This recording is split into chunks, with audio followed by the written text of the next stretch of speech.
Hello students, welcome again to Jagat Sir Physics class, and we always try to resolve your doubts and your concept in such a easy way that you can learn easily and start loving with physics. ठीक है, तो हमारा target क्या रहता है कि हमारा target ये रहता है कि आप जितना भी पढ़ें, जैसा भी पढ़ें, बट जो भी आपने पढ़ा है वो आपके टिप्स पे रहे. ठीक है, तो हम इन्हीं टारगेट्स के साथ आज एक बहुत ही इजी टॉपिक है. हालांकि बहुत बार ऐसा भी होता है कि हम इन टॉपिक्स को छोड़ देते हैं, लेकिन आज हम इनको कवर करने वाले हैं.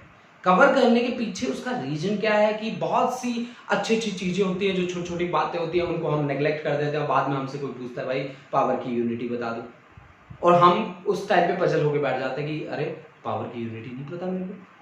या कुछ एक ऐसे न्यूमेरिकल्स जो काफी इजी होते हैं, जैसे कि हमारे घरों में अप्लायंसेस यूज होती हैं, हीटर है, मोटर है, पंखे हैं, तो इनमें कैसा कैसा करंट आता है, एसी आता है, डीसी आता है, उनकी फ्रीक्वेंसी क्या है, कैसे हम निकालें, कैसे हम पावर कंजम्पशन निकालें, कैसे हम एनर्जी की यूनिट्स निकालें, और all these basic things we have to study है ना. आज मेरा जो टारगेट है इस कॉन्सेप्ट में वो है हीटिंग इफेक्ट ऑफ करंट को दिखाना. ठीक है, बेसिक मेरा यही है कि हीटिंग इफेक्ट ऑफ करंट को रिप्रेजेंट करके चलना. ठीक है जी. अब आप मुझे एक बात बताओ, आपने देखा होगा कि आजकल जैसे गर्मी का टाइम आ गया है, एसी वेसी तो चलते होंगे हर एक के घर में लगभग, है ना. कूलर भी चलते होंगे, पंखे भी चलते होंगे. आपने देखा होगा जिन वायर से करंट की सप्लाई आ रही है, पूरा दिन वो चलते रहते हैं, तो वायर को टच करके देखना, कभी हाथ लगा के देखना, वो आपको गर्म मिलेगा. यानी कि वहां पे कहीं ना कहीं हीट प्रोड्यूस हुई है. या पंखा जो हमारा चल रहा है, लगातार चल रहा है, उसके पीछे हाथ रख के, उसके मोटर पे हाथ रख के देखना, वो भी आपको गर्म मिलेगी. यानी कि हीट वहां पे भी प्रोड्यूस हुई है. तो वो हीट जो प्रोड्यूस होती है उसको जूल ने अपने कॉन्सेप्ट में रिप्रेजेंट किया. That is joules law of heating. अब मैं क्या कहता हूं, heat is also a form of energy. हम कहते हैं ना कि heat is also a form of energy. अब एनर्जी की इससे पहले जो मैंने बातें करी थी, एनर्जी को जोड़ा था क्लास 11th में, आप सभी ने पढ़ा था मेरे साथ. मैंने कहा था बच्चों, एनर्जी के यूनिट और डायमेंशनल फॉर्मूला याद रखने के लिए आप एनर्जी में लेके आ जाओ वर्ग को. वर्ग में के साथ साथ काइनेटिक एनर्जी, पोटेंशियल एनर्जी, चाहे सरफेस एनर्जी, चाहे केमिकल एनर्जी, चाहे उसमें आ जाए हीट, चाहे उसमें आ जाए टॉर्क. टॉर्क के डायमेंशंस भी एनर्जी के डायमेंशंस के इक्वल थे ना. ये बातें आप पढ़ के आए हो बिल्कुल. तो आज मेरे पास है heat. Heat is also a form of energy. तो कहीं ना कहीं उसका डायमेंशनल फॉर्मूला भी एनर्जी के बराबर आना चाहिए. अब मैंने क्या कहा भाई, मैंने कहा कि मेरे पास एक सर्किट है जिसमें मैंने एक बैटरी लगाई है जिसका पोटेंशियल है V, और उसमें से करंट फ्लो करवा दिया I through a resistance R. मतलब कोई वायर है जो रेजिस्टेंस ऑफर कर रहा है, R रेजिस्टेंस ऑफर कर रहा है. तो अब अगर मैं यहां पे हीट निकालना चाहता हूं तो heat is a form of energy, यानी कि मेरे को वर्क के साथ डील करना पड़ेगा. सीधी सीधी सी बात. अब वर्क और पोटेंशियल में क्या कोई रिलेशन होता है? बिल्कुल होता है भाई. क्या होता है आप लोगों को याद होना चाहिए है. आपने मुझे बताया था कि पोटेंशियल एक्चुअल में एक धक्का होता है. पोटेंशियल का काम क्या होता है? पोटेंशियल का काम होता है पार्टिकल को चलाना. ईएमएफ का काम क्या होता है? पोटेंशियल डिफरेंस को मेंटेन रखना. ये ऐसी ऐसी बातें हैं ना, आप लोग याद रखा करो, ये बड़ी काम आती होती हैं. ठीक है, पोटेंशियल को हमने कहा था कि this is equal to work done. Work done किसके लिए? किसी चार्ज पार्टिकल के लिए. तो वर्क डन पर यूनिट चार्ज. मेरा टेस्ट चार्ज भी हो सकता है. चार्ज जितना स्मॉल मैं रखना चाहता हूं मैं रख सकता हूं, मुझे कोई प्रॉब्लम नहीं है. ठीक है, यानी कि कहीं ना कहीं मेरे पास वर्क डन जो है, work done is equal to potential multiplied by charge. आ जाता है ना वर्क डन. अब ये वर्क किसमें हुआ है? जहां मैंने पोटेंशियल अप्लाई किया है, और पोटेंशियल अप्लाई करके क्या किया? चार्ज पार्टिकल को धक्का मारा है. ठीक है ना, मारा है ना धक्का. अब आप मेरे को बताओ कि करंट क्या होता है? I इज इक्वल टू क्या होता है? I is equal to Q by T. कहीं ना कहीं मैं डायमेंशन के साथ डील करने जा रहा हूं बच्चा party.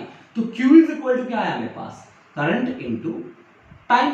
Q is equal to I into T. आया ना भाई? Q is equal to I into T. और potential V according to Ohm's law that V must be equal to I into R, V is equal to IR। अगर मैं ये दोनों values यहां पे रखूं V इंटू Q और V is equal to IR और Q is equal to I into T, then this becomes I square RT. This is I square RT. This is nothing but equal to work done, and this work done is being converted into heat. So we can say heat is equal to I square R or into T. This is the heat produced in a circuit when current I is flowing through the circuit and the wire is offering resistance R and time for which current is flowing, that is T time. This is Joule's law of heating. Joule's law of heating यानी कि heat किस पर depend करता है? Current पे depend करता है, resistance पे डिपेंड करता है और कितने टाइम के लिए आपने फ्लो कराया है इस पे भी डिपेंड करता है। 100% श्योर है।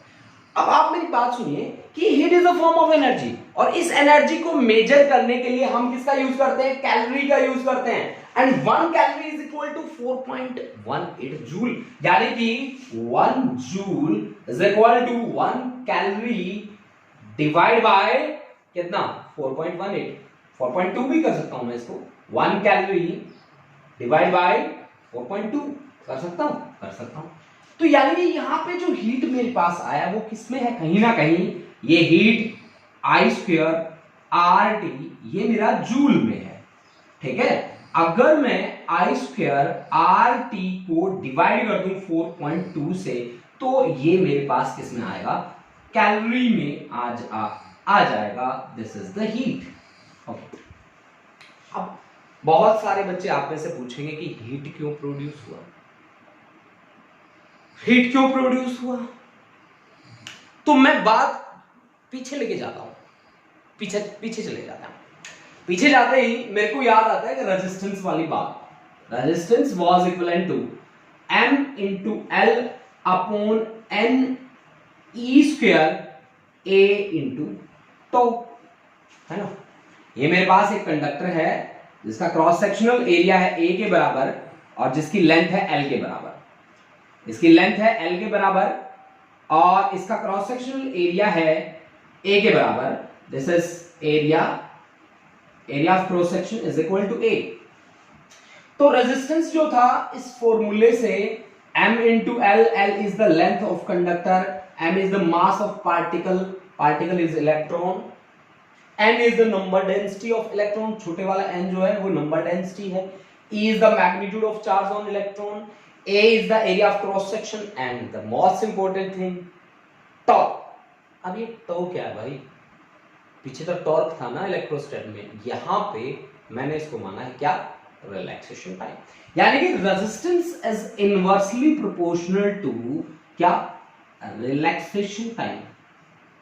रिलैक्सेशन टाइम कहीं ना कहीं अब इसी बात से मैं हीट वाले कॉन्सेप्ट को जोड़ के रख दूंगा। अब वो आपकी मर्जी है, आप उसको कैसे आगे एक्सटेंड करके आप अपने अकॉर्डिंग रिप्रेजेंट करें। देखो स्टूडेंट्स, मैंने इस बात को बार बार कहा है कि अगर मैं रिलैक्सेशन टाइम को डिक्रीज कर दूं, इसको मैं डिक्रीज कर दूं, तो रेजिस्टेंस क्या हो जाएगा? इंक्रीज हो जाएगा, इंक्रीज हो जाएगा। अब इस बात को थोड़ा मैं आगे बढ़ाता हूं। रिलैक्सेशन टाइम किसी कंडक्टर का कब डिक्रीज हो सकता है? मान लो यहां पार्टिकल बैठा है, यहां ये पार्टिकल बैठे हैं, इनको धक्के मार रहा है पोटेंशियल बैटरी जैसे धक्के मारती है, ये इससे स्ट्राइक करता है, ये नेक्स्ट के पास जाता है, नेक्स्ट से स्ट्राइक करता है, ये नेक्स्ट के पास जाता है, नेक्स्ट से स्ट्राइक करता है, ऐसे ऐसे कोलिजन हो रहा है लगातार। अब रिलैक्सेशन टाइम मैंने कम कर दिया, उसका मतलब है नंबर ऑफ कोलिजन्स यहां पे बढ़ जाएंगे। इसका मतलब है नंबर ऑफ कोलिजन्स इंक्रीज हो जाएंगे, नंबर ऑफ कोलिजन्स बढ़ जाएंगे। अगर नंबर ऑफ कोलिजन का क्या मतलब होता है? टक्कर मारना। टक्कर मारने में क्या होता है? काइनेटिक एनर्जी होती है। यानी कि यहां पे कहीं ना कहीं काइनेटिक एनर्जी क्या होगी? इंक्रीज होगी। काइनेटिक एनर्जी इंक्रीज होगी and kinetic energy is directly proportional to temperature.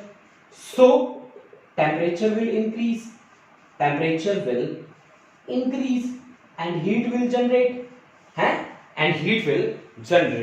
Heat वहां पे क्या होगी? जनरेट होगी। हमने क्या कहा, इस बात को आप ध्यान से सुन लीजिए। रिलैक्सेशन टाइम डिक्रीज होने का मतलब है नंबर ऑफ कोलिजन्स बढ़ गए। नंबर ऑफ कोलिजन बढ़ने का मतलब क्या है, काइनेटिक एनर्जी क्या हो गई, इंक्रीज हो गई। और काइनेटिक एनर्जी किसके डायरेक्टली प्रोपोर्शनल होती है, टेम्परेचर के। तो टेम्परेचर क्या हुआ, इंक्रीज हो गया। इस बात को हम ऐसे समझ सकते हैं, समझ सकते हैं। अब आप मेरी बात ध्यान से सुनो। हमने क्या कहा, हमने कहा कि heat is a form of energy और इसकी यूनिट का नाम है कैलोरी, ठीक है। अब मैं बात करने वाला हूं कि क्या एनर्जी की कोई और भी यूनिट्स होती हैं। हाँ जी बिल्कुल होती है। मैंने किलोवाट आवर भी सुनी है, मैंने इलेक्ट्रॉन वोल्ट भी सुनी है, ठीक है। तो उनसे पहले, क्योंकि न्यूमेरिकली बड़ा यूज होता है इन चीजों का, ठीक है, तो उनसे पहले मैं हीट H = I²RT को मैं चेक करता हूं। सबसे पहला मैं काम ये करता हूं कि क्या इसने जो हमें फॉर्मूला बना के दिया है वो सही है। अब मैं सही है इस बात को कैसे चेक कर सकता हूं, डायमेंशनली मैं चेक कर सकता हूं उसको। हाँ जी कर सकता हूं बिल्कुल। आप देखो बच्चों कि H आपने क्या कहा मेरे को, H I²R×T कहा ना। हेट की यूनिट क्या होनी चाहिए, जूल। जूल का मतलब है वर्क, वर्क का मतलब क्या है, वर्क का मतलब m1L2T-2। अगर इसका डायमेंशनल फॉर्मूला ये बन गया ना, बात फिट है, बात पतेगी फिर, ठीक है। आई के लिए एम्पियर A², रेजिस्टेंस के लिए, रेजिस्टेंस पहले इसको I² ही रखो, I², R = V = IR, तो R = V/I है ना, और टाइम को T रखो, ठीक है। अब V को तोड़ो, V = W/Q×I और × T। इकाई से इकाई तो काट ही दो, ठीक है। तो I × W/T और divide by Q = I×T। I×T cut गया। This has the dimensions of W। W is the work done, यानी कि हमारा करंट वाली बात बिल्कुल सही है। हीट जो प्रोड्यूस हुई है वो बिल्कुल सही है, डायमेंशनली करेक्ट है, ठीक है। अब देखो, अब हमें क्या करना है, अब मुझे यूनिट्स ऑफ एनर्जी पे बात करनी है। एक मैंने कहा calorie is the unit of energy या हीट, एंड 1 कैलोरी = 4.2 जूल या 4.18 जूल। एक मेरे पास है 1 इलेक्ट्रॉन वोल्ट, इसको मैं कैसे लिखता हूं, 1 इलेक्ट्रॉन के ऊपर चार्ज होता है 1.6 × 10⁻⁻⁹ कूलम इनटू वोल्ट। अब कूलम इनटू वोल्ट कहां से आया कि V = W/Q, तो W = Q × V। W की यूनिट होती है जूल, चार्ज की यूनिट होती है कूलम, और V4 होता है वोल्ट, तो कूलम इनटू वोल्ट = जूल, यानी कि 1 इलेक्ट्रॉन वोल्ट = 1.6 × 10⁻⁻⁹ जूल, ठीक है भाई। यानी कि आप इसको सिंपली ऐसे लिख सकते हो, 1 जूल = 1 eV/1.6 × 10⁻⁻⁹। ये बात आपकी हो सकती है जहां पे भी आपको इलेक्ट्रॉन वोल्ट में कन्वर्ट करने की बात करी जाए, ठीक है। इसमें बड़ी बड़ी यूनिट्स भी आ सकती हैं, जैसे कि 1 मेगा इलेक्ट्रॉन वोल्ट। मेगा का मतलब होता है 10⁻⁶ इलेक्ट्रॉन वोल्ट की वैल्यू लिख दीजिए आगे, ठीक है। तो ये आपके पास आ जाएगा 1.6 × 10⁻⁻13 जूल। मेगा, किलो भी हो सकता है, 1 किलो इलेक्ट्रॉन वोल्ट, किलो का मतलब 10⁻3, 1.6 × 10⁻⁻19 जूल, यानी कि ये बन जाएगा किलो इलेक्ट्रॉन वोल्ट 1.6 × 10⁻16 जूल, ठीक है। एक इलेक्ट्रॉन वोल्ट आ गया, जूल तो चल ही रहा है जब से। अच्छा, एक और यूनिट होती है मेरे पास जो कॉमर्शियल, हमारे कॉमर्शियल पर्पस में यूज होती है, जहां बिजली के बिल आते होते हैं, तो वहां पे उस यूनिट का नाम है किलोवाट आवर। 1 kilowatt hour. अब समझो किलोवाट आवर के कॉन्सेप्ट को। आप सभी को पता है कि पावर क्या होता है, पावर होता है rate of doing work, W/T होता है ना। और जिसके पास होता है पावर, वो हर किसी के लगा सकता है क्या, वाट। तो उसके यूनिट को याद रखने का तरीका है कि जिसके पास होता है पावर, वो लगा सकता है हर किसी की वाट। तो पावर की यूनिट है वाट, वर्क की यूनिट है जूल, और टाइम की यूनिट है सेकंड, यानी कि जूल = किसके, वाट सेकंड के बराबर, वाट सेकंड है ना। Joule = watt second. अब देखो 1 किलो, किलो वर्ड आते ही मैं सबसे पहले 10⁻³ वाट का वाट रहने दो, 1 आवर में होते हैं 3600 सेकंड। अब यहां पे आया 3.6 इंटू 10⁻6 वाट सेकंड। अब वाट सेकंड किसके बराबर है? जूल के बराबर है, तो 3.6 into 10⁻6 joule, that is 1 kilowatt hour. Students इन चीजों को नोट करके चलें, क्योंकि ये दिखने में बड़ी ही छोटी छोटी बातें हैं, लेकिन इनका इंपॉर्टेंस कहीं ना कहीं बहुत ही अच्छा होता है। हर जगह हमें ये मिल जाती हैं और इनको देख के हम पजल हो जाते हैं। तो हमें अब पजल होने की बिल्कुल जरूरत नहीं है, हम हर काम यहाँ पे करते जा रहे हैं। ठीक है, आप नोट कर लें इन चीजों को, फिर हम बात करते हैं आगे। देखो रब कर रहा हूं मैं इसको। अच्छा जी, अब मैंने क्या बातें करी? मैंने कहा जी power is rate of doing work. अब पावर जो है वो दो तरह की है, अब तक मेरे पास दो तरह की सामने आई है, एक है मैकेनिकल पावर और एक है इलेक्ट्रिकल पावर। एक है मैकेनिकल पावर और एक है मेरे पास इलेक्ट्रिकल पावर। इलेक्ट्रिकल पावर देखो बच्चों, मैकेनिकल पावर में आपने क्या कहा कि power is rate of doing work, and work का मैग्नीट्यूड क्या होता है? Force into displacement divide by time तो है। अब आप मेरे को बताइए, फोर्स आप इसको ऐसे भी लिख सकते हैं, displacement upon time. Displacement upon time क्या होता है? वेलोसिटी, तो force into velocity, then power is force into velocity. अगर मैं आपसे कहूं कि फोर्स तो एक वेक्टर क्वांटिटी है, वेलोसिटी भी एक वेक्टर क्वांटिटी है, तो पावर आप बताइए डॉट प्रोडक्ट है कि क्रॉस प्रोडक्ट? पावर को ध्यान से देखो, पावर क्या है? Work upon time. वर्क क्या होता है? Scalar quantity. क्यों होता है? क्योंकि this is the dot product of force and displacement. मेरी बात सही है कि नहीं है भाई? आपने कहा power is equal to work upon time, तो वर्क तो एक स्केलर क्वांटिटी है and time is also a scalar quantity, तो पावर क्या हुआ? Power is also a scalar quantity. अब स्केलर कब आएगा? जब ये दो वेक्टर की डॉट प्रोडक्ट होगा, यानी कि power is dot product of force and velocity vector. This is the main thing why we take force and velocity as the dot product in case of power, है ना? मेरी बात clear है? मेरा concept clear है? अगर मेरा concept clear है तो कमेंट में जरूर बताना, मजे आए कि नहीं आए आपको, है? ठीक है। अच्छा, अब हम बात करते हैं कि power is equal to force into velocity. ये तो बात करी मैंने मैकेनिकली, इलेक्ट्रिकल में भी कुछ होता है क्या? चलो देखते हैं कि पावर को हमने क्या कहा? Power is work upon time, और इलेक्ट्रिकल में वर्क किसके बराबर है? एनर्जी। एनर्जी किसके बराबर है? हीट। हीट किसके बराबर है? I स्क्वायर आर टी, यानी H अपॉन टी लिख रहा हूं। H is equal to I square R into T divide by T, T से T cancel, this is I square R. अब V इज इक्वल टू क्या होता है? I R, तो power is equal to I into I R, I square R है ना, तो this is V into I, और I is equal to V by are भी लिख सकता हूं मैं, तो V स्क्वायर बाई आर भी आप लिख सकते हैं पावर को। ठीक है, power is rate of doing work, यानी कि दो वे हैं हमारे पास जिनसे मैं किसको रिप्रेजेंट कर सकता हूं? पावर को रिप्रेजेंट कर सकता हूं।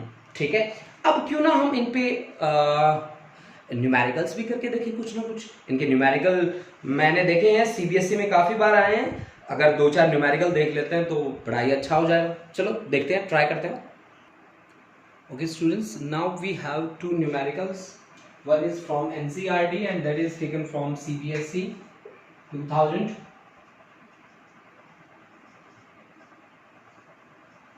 ठीक है, देखिए अब ये न्यूमेरिकल हमसे क्या पूछ रहे हैं। देखिए, an electric motor operates a 50 volt supply and draws a current of 12 ampere. If the motor yields a mechanical power, यानी कि आउटपुट पावर उसका दे रखा है 150 वाट, what is the efficiency of motor? Sorry, देखिए, we have the values of voltage. That voltage is 50 volt and operates at a current of 12 ampere. So input power we can calculate now. This is input power.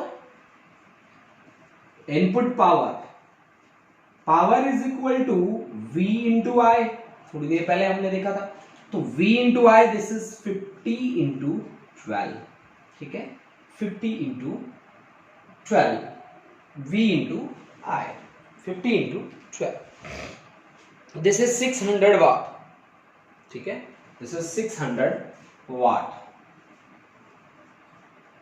Okay, now the output power हमें दे रखा है, output power is 150 वाट, ठीक है. हमें efficiency निकालनी है. Efficiency क्या होती है? Efficiency is output power divide by input power multiplied by 100, ठीक है. तो आउटपुट पावर है आपके पास 150, इनपुट है आपके पास 600, मल्टीप्लाई कर दो 100 के साथ, तो 2 जीरो से 2 जीरो गया, 3 2 जा 6, 3 5 जा, यानी कि दिस इज 25%, यानी कि उसकी एफिशिएंसी कितनी बनी? वो बनी उसकी 25%. Students take a screenshot, after that we will move to the next numerical. अब देखो दूसरे पे मूव करते हैं. उसमें हमें क्या कहा गया है? A heater coil is rated 1000 watt, 200 volt. It is cut into two identical parts. Both parts are connected together in parallel to same source of 200 volt.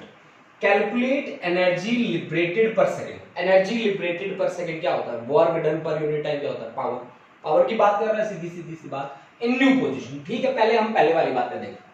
हमें पावर दे रखा है, पावर इज 1000 वाट, है ना, और V इज इक्वल टू दे रखा है मेरे को 200 volt. It is cut into two identical parts. Both parts are connected together in parallel to the same source. अब देखो पावर दे रखा है और वोल्टेज हमें दे रखा है, तो रेजिस्टेंस हम निकाल सकते हैं.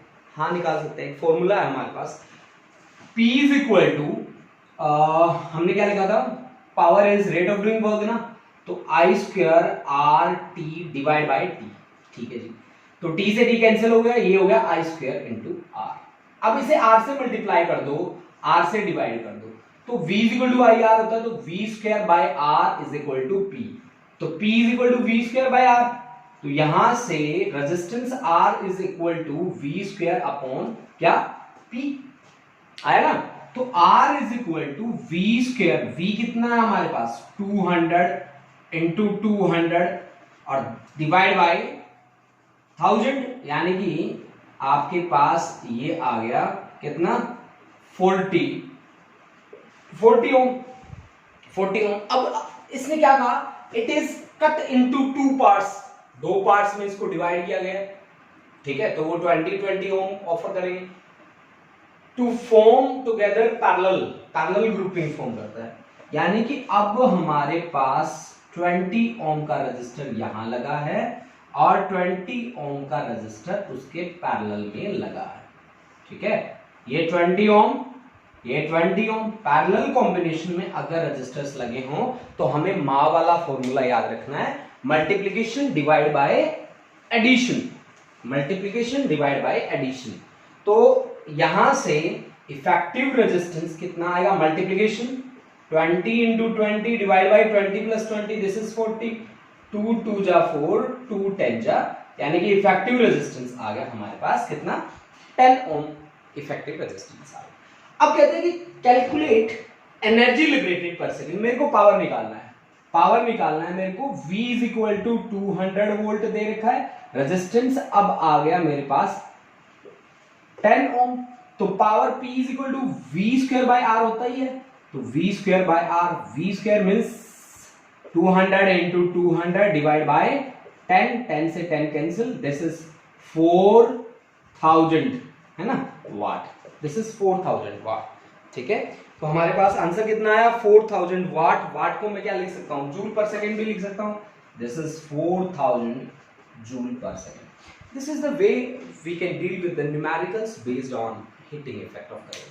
Student, these are although अगर मैं इनकी बात करूँ तो ये बहुत ही सिंपल न्यूमेरिकल्स हैं और बहुत इजीली आप डील भी कर सकते हैं न्यूमेरिकल के साथ। लेकिन फिर भी हमें एक ज़रूरत होती है कि हम इन चीज़ों को फेस करें, इनको कवर करें। ठीक है, तो मैं कहूँगा कि ये पार्ट काफ़ी ईजी पार्ट है। आपको मैंने जितना कवर कराया आप कवर कर लीजिए सीबीएसई के पॉइंट ऑफ व्यू से भी, और आपके कहीं पे भी आईआईटी जेईई नीट वगैरह में न्यूमेरिकल्स आते हैं तो वहाँ पे भी काफ़ी हेल्प मिलेगी आपको। हाँ, अगर इस पार्ट में आपको कोई भी डाउट्स आते हैं then you can share, you can WhatsApp me, you can mail me, ये सारे के सारे मैं अपने डिस्क्रिप्शन बॉक्स में आईडी रखूंगा। ठीक है, तो आप चेक कर सकते हैं डिस्क्रिप्शन बॉक्स में जाके। Thank you students, have a nice day.